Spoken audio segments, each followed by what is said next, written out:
Chicago is an American rock band formed in Chicago, Illinois, in 1967. The group was initially billed as The Big Thing before calling themselves the Chicago Transit Authority in 1968, and then shortening the name in 1969. The self-described rock and roll band with horns blended elements of classical music, jazz, R&B, and pop music.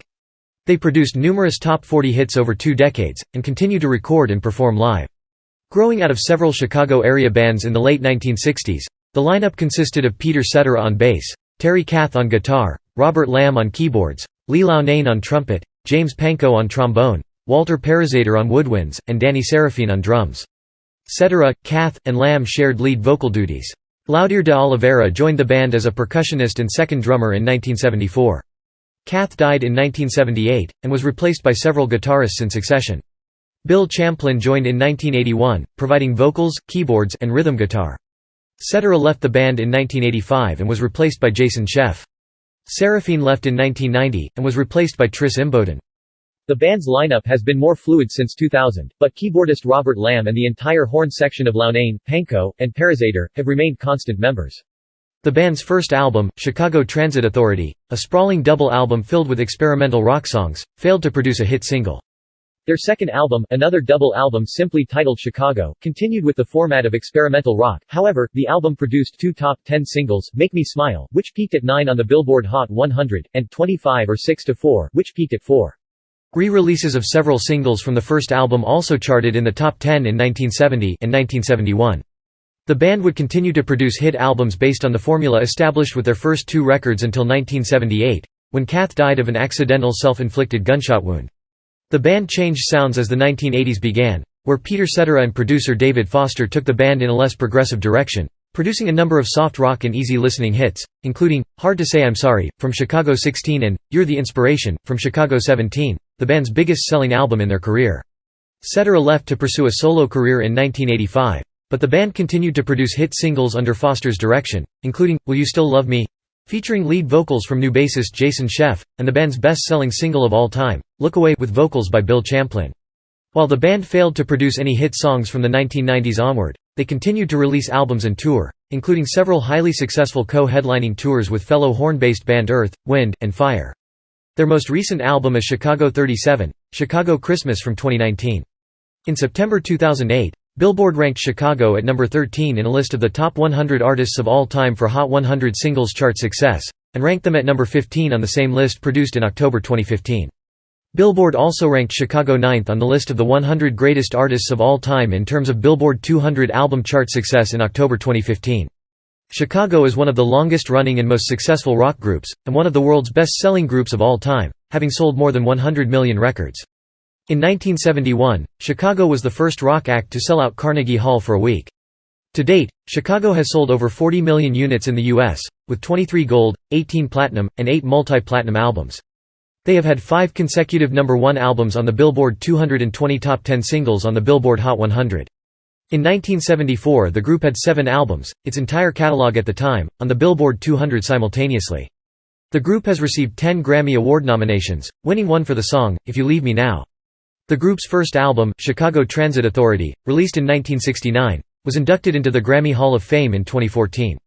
The original lineup of Chicago was inducted into the Rock and Roll Hall of Fame in 2016.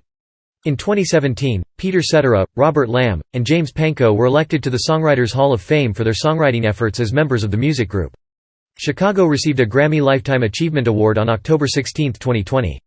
Group history. The Big Thing, the group now known as Chicago, began on February 15, 1967, at a meeting involving saxophonist Walter Parazater, guitarist Terry Kath, drummer Danny Serafine, trombonist James Pankow, trumpet player Lee Loughnane, and keyboardist, singer Robert Lamb.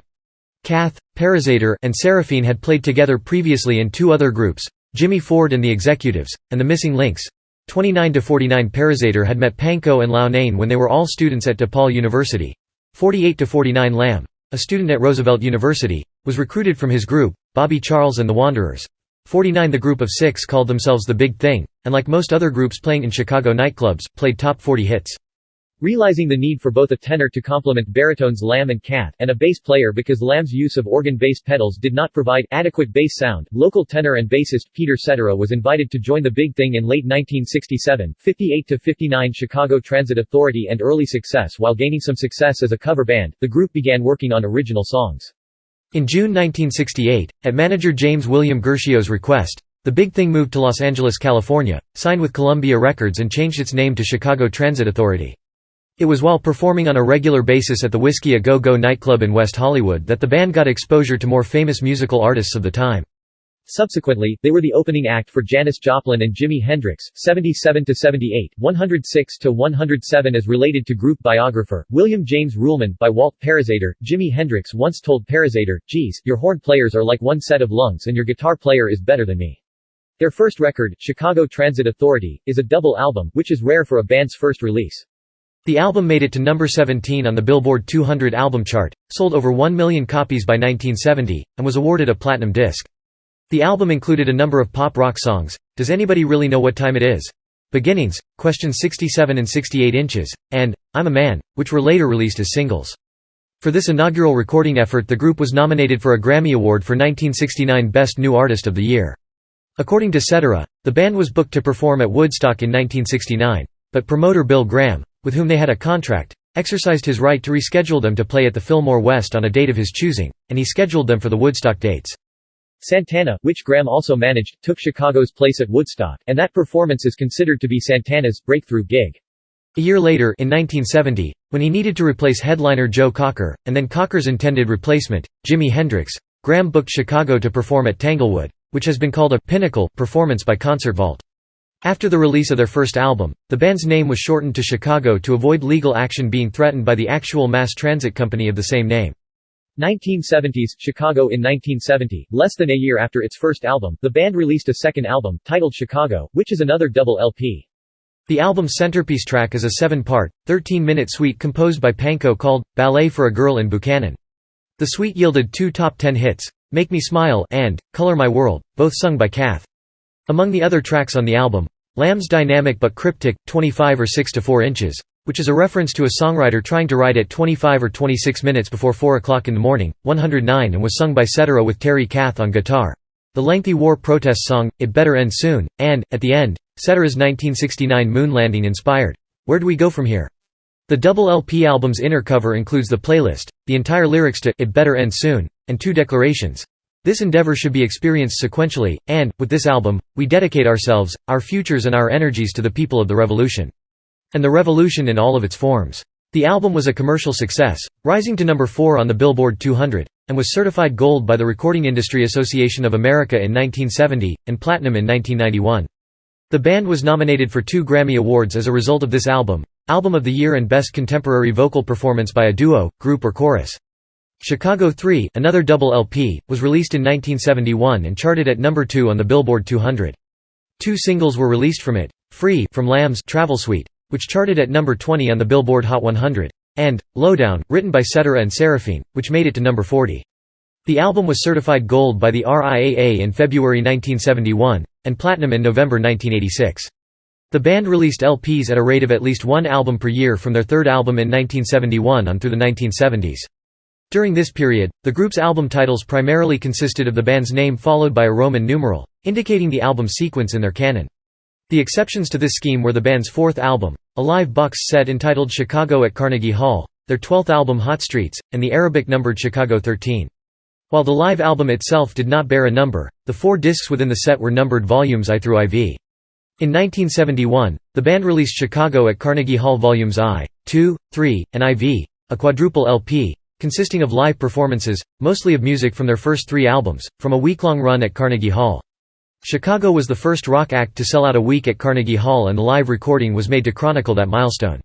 Along with the 4 vinyl discs, the packaging contained some strident political messaging about how we can change the system, including wall posters and voter registration information. The album went gold, out of the box, and onto multi-platinum status. William James Ruhlman says Chicago at Carnegie Hall was perhaps the best-selling box set by a rock act and held that record for 15 years. In recognition of setting Carnegie Hall records and the ensuing 4 LP live recordings, the group was awarded a Billboard 1972 Trendsetter Award. Drummer Danny Serafine attributes the fact that none of Chicago's first 4 albums were issued on single LPs to the productive creativity of this period and the length of the jazz rock pieces. In 1972, the band released its first single disc release, Chicago V, which reached number 1 on both the Billboard Pop and Jazz album charts. It features "Saturday in the Park," written by Robert Lamb, which mixes everyday life and political yearning in a more subtle way.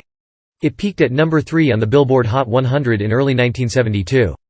The second single released from the album was the Lamb-composed "Dialogue," which featured a musical debate between a political activist and a blasé college student. It peaked at number 24 on the Hot 100 chart. Other albums and singles followed in each of the succeeding years. 1973's Chicago V was the first of several albums to include Brazilian jazz percussionist Laudir de Oliveira and saw Cetera emerge as the main lead singer. According to William James Ruhlman, de Oliveira was a «sideman» on Chicago V, and became an official member of the group in 1974. Chicago V featured 2 top 10 singles, Just You, and Me, written by Pankow, and Feelin' Stronger Every Day, written by Pankow and Cetera. Chicago 7 was the band's double-disc 1974 release. 3 singles were released from this album, Searchin' So Long, written by Pankow, and Call on Me, written by Lau Nain, which both made it into the top 10, and The Beach Boys' Infused, Wishing You Were Here, written by Cetera, which peaked at number 11. Writing for Billboard magazine, Joel Whitburn reported in October 1974 that the group had 7 albums, its entire catalog at the time, on the Billboard 200 simultaneously, placing them 7th in a list of artists in that category. Their 1975 release, Chicago 8, featured the political allegory, Harry Truman, and the nostalgic Pankow-composed, Old Days. That summer also saw a joint tour across America with the Beach Boys, with the 2 acts performing separately, then coming together for a finale. Chicago V, 7, and 8 all made it to number 1 on the Billboard 200. All were certified gold the years they were released, and all have since been certified platinum. Chicago V was certified 2 times multi-platinum in 1986. Chicago X, Chicago's Greatest Hits, was released in 1975 and became the band's 5th consecutive number 1 album on the Billboard 200. 1976's Chicago X features Cetera's ballad, If You Leave Me Now, which held the top spot in the US charts for 2 weeks and the UK charts for 3 weeks. It was the group's first number 1 single, and won Chicago their only Grammy Award to date, the 1976 Best Pop Vocal Performance by a Duo, Group or Chorus, at the 19th Annual Grammy Awards held on February 19, 1977. The single was certified gold by the RIAA the same year of its release. The song almost did not make the cut for the album. If You Leave Me Now was recorded at the last minute. The success of the song, according to William James Ruhlman, foreshadowed a later reliance on ballads. The album reached number 3 on the Billboard 200, was certified both gold and platinum by the RIAA the same year of its release and 2 times multi-platinum since, and was also nominated for the Grammy Award for Album of the Year. 1976 was the first year that albums were certified platinum by the RIAA. In honor of the group's platinum album achievement, Columbia Records awarded the group a 25-pound bar of pure platinum, made by Cartier. At the 4th Annual American Music Awards, a fan-voted award show, held January 31, 1977, Chicago won the award for Favorite Pop, Rock Band, Duo, Group, the group's first of 2 American Music Awards they have received. The group's 1977 release, Chicago 11, includes Cetera's ballad, Baby, What a Big Surprise, a number 4 U.S. hit which became the group's last top 10 hit of the decade. Chicago 11 performed well commercially, peaking at number 6 on the Billboard 200, and reaching platinum status during the year of its release. On October 17, 1977, during the intermission of an Emerson, Lake and Palmer concert, Madison Square Garden announced its new Gold Ticket Award, to be given to performers who had brought the venue over 100,000 in unit ticket sales. Because the arena has a seating capacity of about 20,000, this would require a minimum of 5 sold-out shows there. Chicago was one of at least 11 other acts that were eligible for the award, and weeks later, at its October 28, 1977 Madison Square Garden concert, Chicago was one of the first acts to receive the award for drawing over 180,000 people to the venue in 9 sold-out appearances there over the years. Cashbox reviewer Ken Terry said of the 1977 Madison Square Garden concert, "Chicago ultimately presents itself in the best light with AM-oriented, good-time music. Its fans are not looking for complicated, introverted songs. They want music to drive to, dance to and work to." Besides recording and touring, during the busy 1970s Chicago also made time for a movie appearance and several television appearances of note. In 1972, Garcia produced and directed Electra Glide in Blue, a film about an Arizona motorcycle policeman.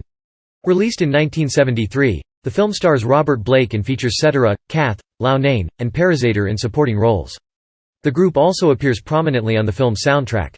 Chicago made its television variety debut in February 1973 when they were the only rock musicians invited to appear on a television special honoring Duke Ellington, We Love You Madly, which aired on CBS. They performed the Ellington composition, Jump for Joy. In July 1973, the group starred in a half-hour television special produced by Dick Clark, Chicago in the Rockies, which aired in primetime on ABC. The show was filmed on location at Caribou Ranch, the 3,000-acre ranch-turned-recording studio located outside of Boulder, Colorado, owned by Chicago's producer, James William Guercio. The only musical guest on the show was Al Green, who was rated the #1 male vocalist of 1972, and whom Rolling Stone magazine named Rock and Roll Star of the Year. That special was followed by a second hour-long special the next year, Chicago. Meanwhile, Back at the Ranch, which aired in primetime on ABC in August 1974. Chicago. Meanwhile, Back at the Ranch was again shot on location at Caribou Ranch and was again produced by Dick Clark. Singer Anne Murray and country music star Charlie Rich were guests on the show. Clark produced a third television special starring Chicago, Chicago's New Year's Rockin' Eve 1975, which aired on ABC on December 31, 1974. Musical guests on the 1+1 half-hour-long show included the Beach Boys, the Doobie Brothers, Olivia Newton-John, and Herbie Hancock. It was the third Rockin' Eve Clark had produced, and it competed with Guy Lombardo's traditional New Year's Eve television show which aired on a different network and was in its 45th consecutive year of broadcast. Clark hoped the Rockin' Eve format would become an annual TV custom. Death of Terry Kath and transition the year 1978 began with a split with Guercio. Chicago had recorded its last 5 studio albums Chicago V, 7, V, X, and 11, and had made 2 television specials at Guercio's Caribou Ranch. In later years, band members would cite Guercio's purchase of Caribou Ranch, more particularly their realization that Guercio had enough money to purchase Caribou Ranch, as a contributing factor to their disillusionment with him as a producer. They felt he had taken advantage of them financially. 131 Then on January 23 of that same year, Kath died of an accidental, self-inflicted gunshot wound from a gun he thought was unloaded. Doc Severinsen, who was the bandleader for The Tonight Show starring Johnny Carson at the time and a friend of the group, visited them after Kath's funeral and encouraged them to continue. According to writer Jim Jerome, the visit snapped them back, and helped them make the decision to carry on. After auditioning over 30 potential replacements for Kath, Chicago decided upon guitarist and singer-songwriter Donnie Dacus. While filming for the musical Hair, he joined the band in April 1978 just in time to record the Hot Streets album. Its energetic lead-off single, Alive Again, brought Chicago back to the top 15. Pankow wrote it, originally as a love song but ultimately as recognition of Kath's guiding spirit shining down from above. The 1978 album Hot Streets was produced by Phil Ramone. It was Chicago's first album with a title rather than a number, and was the band's first LP to have a picture of the band featured prominently on the cover. These 2 moves were seen by many as indications that the band had changed following Kath's death. To a degree, the band returned to the old naming scheme on its subsequent releases, although most titles would now bear Arabic numerals rather than Roman numerals. Hot Streets, the band's 12th album, peaked at number 12 on the Billboard charts. It was Chicago's first release since their debut to fail to make the top 10. The release also marked a move somewhat away from the jazz-rock direction favored by Kath and towards more pop songs and ballads. Dacus stayed with the band through the 1979 album Chicago 13, and is also featured in a promotional video on the DVD included in the Rhino Records Chicago box set from 2003. Again produced by Ramone, it was the group's first studio album not to contain a top 40 hit. Dacus departed from the band following the conclusion of the concert tour in support of Chicago 13 in 1980. 1980s. Changing Sound Chicago 14, produced by Tom Dowd, relegated the horn section to the background on a number of tracks, and the album's 2 singles failed to make the top 40. Chris Pinnock joined the band to play guitar and remained through 1985, and the band were also augmented by saxophone player Marty Greb on the subsequent tour. Marty Greb had formerly been with the Buckinghams, and before that had been Cetera's bandmate in a local Chicago area cover band called The Exceptions. The album peaked at number 71 on the Billboard 200, and failed to reach gold certification by the RIAA. Believing the band to no longer be commercially viable, Columbia Records dropped them from its roster in 1981 and released a second greatest hits volume later that year to fulfill its contractual obligation. In late 1981, the band had new management, a new producer, a new label, and the addition of keyboardist, guitarist, and singer Bill Champlin. Percussionist Laudir de Oliveira and Marty Greb departed from the band. During Foster's stewardship, less of an emphasis was placed on the band's horn-based sound, being replaced by lush power ballads, which became Chicago's style during the 1980s. The new sound brought more single success to the band. For the 1982 album Chicago 16, the band worked with composers from outside the group for the first time, and Foster brought in studio musicians for some tracks, and used new technology to update and streamline the sound, further pushing back the horn section, and in some cases not even using them at all. The band did return to the charts with the Cetera-sung ballad, "Hard to Say I'm Sorry, Get Away," which is featured in the soundtrack of the Daryl Hannah film Summer Lovers. Co-written by Cetera and David Foster, "Hard to Say I'm Sorry" was the group's second single to reach #1 on the Hot 100 chart and gave them a nomination for the Grammy Award for Best Pop Performance by a Duo or Group with Vocal. Chicago 16 reached both gold and platinum status during the year of its release, and went to #9 on the Billboard 200 album chart. 1984 Chicago 17 became the biggest-selling album in the band's history, certified by the RIAA in 1997 as 6 times multi-platinum. The album produced 2 more top 10 singles, You're the Inspiration, written by Cetera and David Foster, and Hard Habit to Break, written by Steve Kipner and John Lewis Parker. The single, Hard Habit to Break, brought 2 more Grammy Award nominations for the band, for Record of the Year and Best Pop Performance by a Duo or Group with Vocals. The album included 2 other singles, Stay the Night, another composition by Cetera and Foster, and Along Comes a Woman, written by Cetera and Mark Goldenberg. Peter's brother, Kenny Cetera, who had provided background vocals on the Chicago 17 album, was brought into the group for the 17 tour to add percussion and high harmony vocals. By 1985, the band was embracing the newest medium, the music video channel MTV, by releasing music videos for 4 songs. They featured a track titled, Good for Nothing, on the 1985 Global Activist album, We Are the World. As contributors to the album, along with all other artists who were on the album, the band received its last nomination for a Grammy Award, for Album of the Year. At the 13th Annual American Music Awards, held January 27, 1986, Chicago won the award for Favorite Pop, Rock Band, Duo, Group for the second time. It is the last American Music Award the band has received. Peter Cetera's departure and continued success concurrently with Chicago's existing career. Vocalist Peter Cetera had begun a solo career. He proposed an arrangement with the band where they would take hiatuses after tours to let him focus on solo work, but the band declined. Cetera ultimately left Chicago in the summer of 1985. He soon topped the charts with "Glory of Love" and with "The Next Time I Fall." 2 more songs reached the top 10, a 1988 solo hit called "One Good Woman," and a 1989 duet with Cher called "After All." In 1992, Cetera released his 4th studio album, World Falling Down, which earned him 3 hits on the adult contemporary charts, including the single, Restless Heart. Cetera's former position was filled by bassist and singer-songwriter Jason Scheff, son of Elvis Presley's bassist Jerry Scheff. Guitarist Chris Pinnock also left the group prior to the recording of the band's next album. For the final Foster-produced album, Chicago 18, the band filled Pinnock's spot with several session guitarists, none of whom became band members. The album was released on September 29, 1986, and included the number 3 single, Will You Still Love Me? And top 20 pop song, If She Would Have Been Faithful, in addition to an updated version of 25 or 6 to 4 inches with a video that got airplay on MTV. Soon after the album was recorded, the band hired guitarist Dwayne Bailey, formerly of Bob Seger's Silver Bullet Band. Bailey and Scheff had previously played in bands together, so Scheff introduced Bailey to the band in time for the Chicago 18 tour. For the 1988 release Chicago 19, the band had replaced producer Foster with co-producers Ron Nevison, who had recently produced 2 albums for Heart, and Chaz Sanford, who had worked with Rod Stewart and Stevie Nicks. They topped the charts again with the Diane Warren-composed single, Look Away. It was the 3rd and last Chicago single to reach #1 on the Hot 100 chart. The song ultimately was named as the Billboard Hot 100 #1 Song of the Year, for 1989. The album also yielded 2 more top 10 hits, I Don't Wanna Live Without Your Love, and You're Not Alone, both with Champlin singing lead vocals, and the Scheff-sung number 55 single, We Can Last Forever, in addition to including the original version of a top 5 single titled, What Kind of Man Would I Be?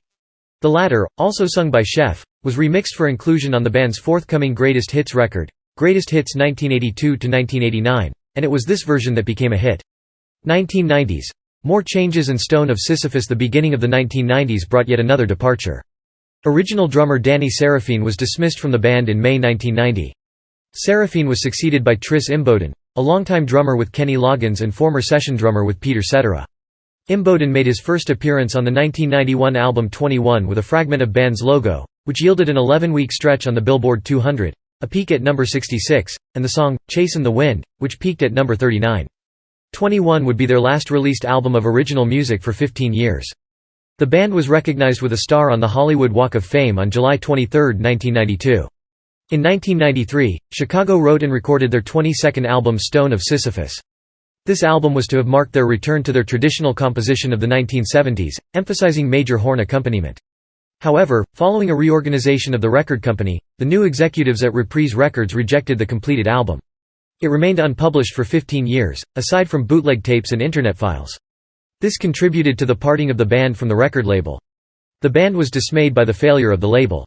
Upset with the shelving of the album, Dwayne Bailey voiced his objections and his annual contract was not renewed by the band in late 1994. And in the years that followed there were many debates and conjecture about the events surrounding the recordings. It was also suggested some years later that the band's management was negotiating with the label regarding a licensing of the extensive Chicago back catalog, and when those talks stalled, the label apparently retaliated by scrapping the project. The album eventually saw an expanded release on Rhino Records in June 2008 to favorable reviews from both fans and critics and made it to number 122 on the album charts. After finishing their 1994 tour, and after signing with the Warner Bros. Records imprint label Giant Records, they released their 1995 album Night and Day. Big Band, consisting of covers of songs originally recorded by Sarah Vaughan, Glenn Miller, and Duke Ellington. Guitarist Bruce Gage stepped in and joined the band to handle the album's guitar work. The album featured guest appearances by Paul Shaffer of Late Show with David Letterman fame, Aerosmith guitarist Joe Perry, and the Gypsy Kings. Parazaider cited the group's participation in the 1973 television special honoring Duke Ellington, "We Love You Madly," as key in their decision to record this album. In early 1995, Keith Howland, who had been a studio musician and stagehand based in Los Angeles, was recruited as Chicago's new permanent guitarist. In 1998, Chicago released Chicago 25, the Christmas album, and a live album in 1999, Chicago 26. 2000s and 2000, the band licensed their entire recorded output to Rhino Records, after having recorded it at Columbia Records and Warner Bros. Records. In 2002, Rhino released a 2-disc compilation, The Very Best of Chicago, Only the Beginning, which spanned the band's career. The compilation made the top 40 and sold over 2 million copies in the U.S. Rhino also began releasing remastered versions of all of the band's Columbia-era albums. The following year, the band released their most comprehensive compilation to date in the form of a box set, simply titled The Box.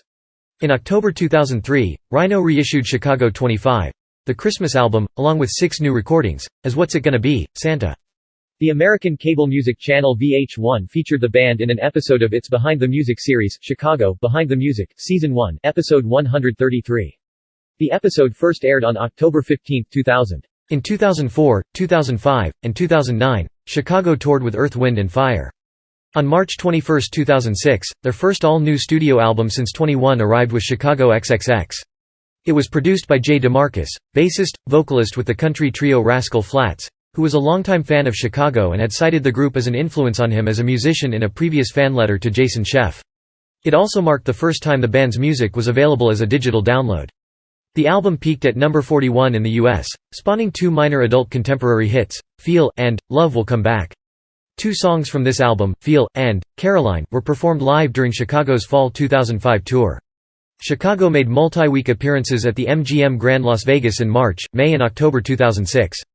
In July 2006, the band made a series of U.S. appearances with Huey Lewis and the News. On October 2, 2007, Rhino Records released the 2-disc The Best of Chicago, 40th Anniversary Edition, a new greatest hits compilation spanning their entire 40 years, similar to The Very Best of Only the Beginning, released 5 years earlier. In 2008, Stone of Sisyphus, once known as the aborted Chicago 22, now listed officially as Chicago 32, was released with an expanded format. Drew Hester, who was the percussionist and drummer for the Foo Fighters, joined the band in January 2009 to temporarily fill in for Anil Imboden, and continued with the band as a percussionist upon Imboden's return later in the year. In August 2009, Champlin was fired from the band. He was replaced by Grammy-nominated keyboardist Lou Pardini, who had worked with Stevie Wonder and Santana. 2010 present. In 2010, Chicago toured with the Doobie Brothers. A 2011 performance in Chicago became a video for the HDNet cable channel that featured the Doobie Brothers joining Chicago for 3 encore tunes. The band also appeared on the Season 9 finale of American Idol. On July 24, 2011, the band performed at Red Rocks in Colorado, accompanied by the Colorado Symphony Orchestra. With Chicago 33, Oh Christmas 3, the band re-teamed with producer Ramone to record a new Christmas album. Dolly Parton was a guest artist on the album, which was released in October 2011. In the meantime, Rhino released Chicago 34, Live in 75, a 2-disc set containing 2 hours of previously unreleased performances recorded June 24–26, 1975 at the Capitol Center in Largo, Maryland, featuring the original members of Chicago performing some of their greatest hits up to that point. In 2012, Chicago and the Doobie Brothers held another joint tour.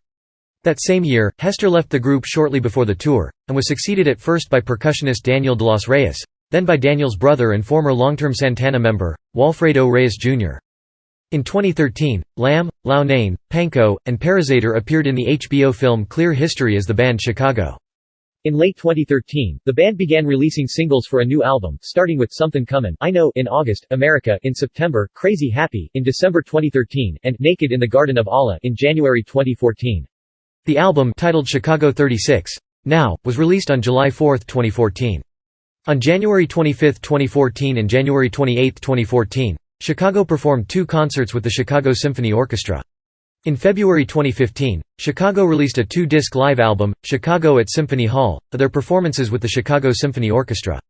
Chicago and Earth, Wind & Fire embarked on another tour together in 2015 and 2016. In 2015, Chicago was listed among the nominees for induction into the Rock and Roll Hall of Fame. The original lineup was inducted at the 31st Annual Rock and Roll Hall of Fame induction ceremony on April 8, 2016, along with NWA, Deep Purple, Steve Miller, and Cheap Trick. In February 2016, it was announced that original drummer Danny Seraphine would join the current lineup of Chicago for the first time in over 25 years for the Hall of Fame induction ceremony. Peter Cetera chose not to attend. Terry Kath's daughter Michelle accepted her father's award. In July 2016, Chicago performed on ABC's Greatest Hits. On September 23, 2016, a documentary called The Terry Kath Experience was released. The documentary featured most of the members of Chicago talking about Kath's life. After taking a temporary leave in May 2016, citing family health reasons, it was announced on October 25, 2016 that Jason Scheff had left Chicago after 31 years. Bassist, vocalist Jeff Coffey, who had been filling in for Scheff during his absence, was promoted to a full-time member. Saxophonist Ray Herman, who had previously filled in for Parazator on various tour dates since 2005, also became an official member at this time after Parazator retired permanently from the road. Although Parazator retired from regular touring, he remained a band member. In January 2017, CNN Films aired a 2-hour biographical documentary film on the group titled Now More Than Ever: The History of Chicago. The film was directed and edited by Peter Pardini, nephew of band member Lou Pardini, and produced by the band. The film's premiere was the highest-rated program in the 25 to 54 demographic. The film won the 2016 Best of the Fest Audience Choice Award at the Sedona International Film Festival. At the 10th annual Fort Myers Beach Film Festival in 2016, it won the People's Choice Award and Peter Pardini won the Rising Star Award as director and filmmaker. On February 22, 2017, it was announced that Cetera, Lamb, and Panko were among the 2017 Songwriters Hall of Fame inductees for their songwriting efforts as members of Chicago.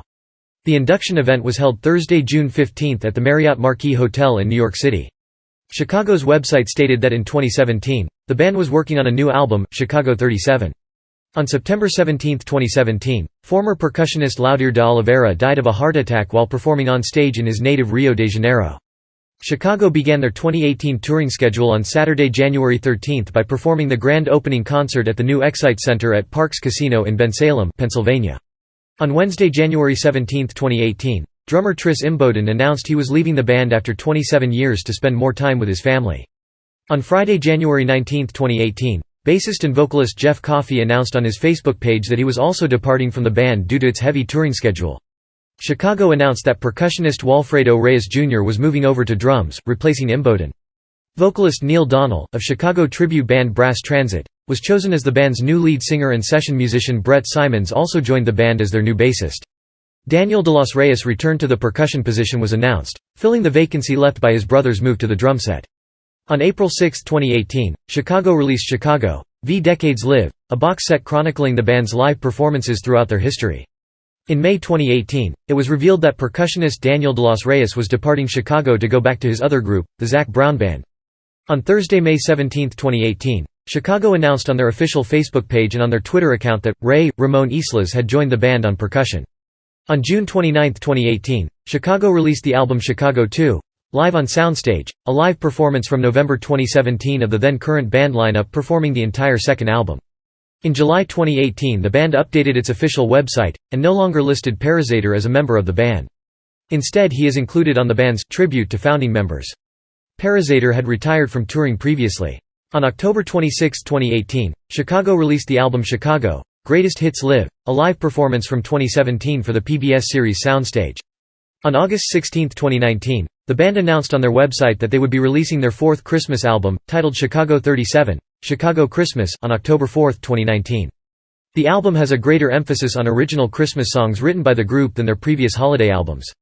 On April 19, 2021, Walter Parazaider released a statement that he has been diagnosed with Alzheimer's disease. During their 2021 summer tour, Lou Pardini was out for part of August and most of September, with the Who keyboardist Lauren Gold filling in until Pardini was able to return. Legacy Chicago's music has been used in the soundtracks of movies, television programs and commercials. Cetera's composition from the 1976 album Chicago X, If You Leave Me Now, has appeared in the movies, Three Kings, Shaun of the Dead, A Lot Like Love, Happy Feet, and Daddy's Home 2, the television series Sex and the City and South Park, and a television commercial that aired during the 2000 Super Bowl.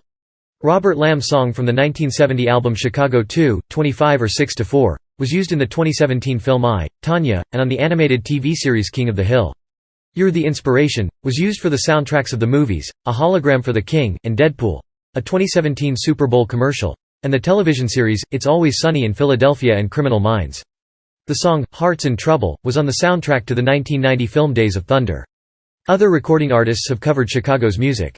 According to the website, Secondhand Songs, If You Leave Me Now, has been covered by over 90 recording artists from around the world, Hard to Say I'm Sorry, by over 30, Color My World, by over 24, and You're the Inspiration, by over 18.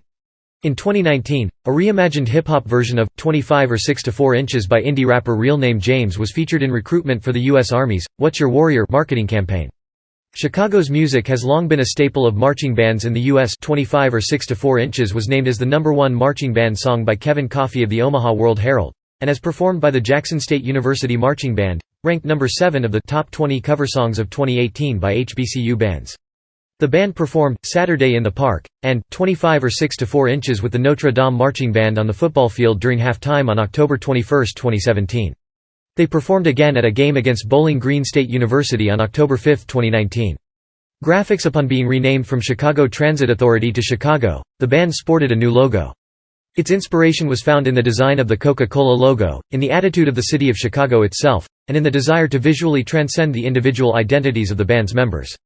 It was designed by the art director of Columbia, CBS Records, John Berg, with each album's graphic artwork being done by Nick Fastiano. Berg said, "The Chicago logo was fashioned for me by Nick Fastiano from my sketch. The logo would serve as the band's chief visual icon from Chicago 2 onward. In various artistic forms and visual similes, it has been the subject of every subsequent album cover, except the 15th album, Greatest Hits, Volume 2. For example, it appeared as an American flag on 3, a piece of wood on V, a US dollar bill on V, a leather relief on 7, an embroidered patch on 8, a chocolate bar on X, a map on 11, a building on 13, a fingerprint on 14, a computer silicon chip on 16, a parcel on 17, a mosaic on 18, and an aquarelle on 19. Chicago IX's incarnation was a caricature of the band itself, in the shape of the logo. The album cover series has endured as a catalogued work of art in its own right, described by Paul Nini of the American Institute of Graphic Arts as a real landmark in record cover design. In 2013, the iconic status of Chicago's album art was featured in a New York Art Museum exhibit, which centered upon 95 album covers completely selected from John Berg's career portfolio of hundreds. Having overseen the design of approximately 14 Chicago album covers across more than 20 years, Berg stated that this artistic success resulted from the combination of Chicago's unique situation and his position in the best possible job at the best possible time to have that job at the center of the graphic universe. Berg won the 1976 Grammy Award for Best Album Package for Chicago X, one of 4 Grammy Awards he won in his lifetime. The book titled Type and Image, The Language of Graphic Design described the logo as a warm vernacular form, executed in thick script letters with Victorian swashes in the tradition of sports teams and orange crate labels. The book mentions the cultural and material background of the city of Chicago as inspiration for the logo, for example, describing the leather embossing of Chicago 7 as representative of the Great Fire and the stockades. The author connects the album art to the atmosphere of the band's namesake city, quoting the band's original manager, James William Garcio. The printed word can never aspire to document a truly musical experience, so if you must call them something, speak of the city where all save one were born, where all of them were schooled and bred, and where all of this incredible music went down barely noticed. Call them Chicago.